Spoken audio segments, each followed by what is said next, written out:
This is what she's supposed to look like when you put her on. Pre-plucked hairline, lightly bleached knots, free parting, adjustable straps, and elastic band. This wig do come in this beautiful highlight color. It's pretty, very natural. That's exactly what I'm going for. See how it looks straight out the box. All right, so I'm just gonna slide this on.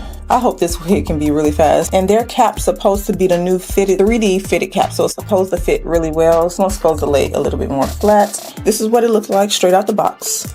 It's very silky, very soft. Little bends in the hair or whatever, but for the most part, the hair texture is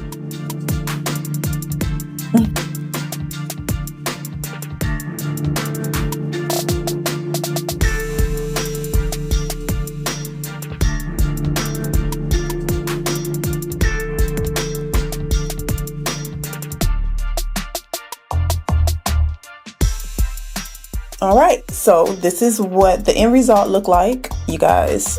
Was it a flex? Is it a flop? What you think in the comment section.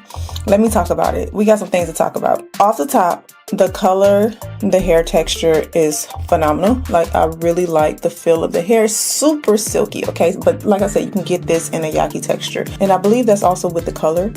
So they do have that option. Favorite things about the wig is the color. It's just soft, it's brown, highlights, really pretty.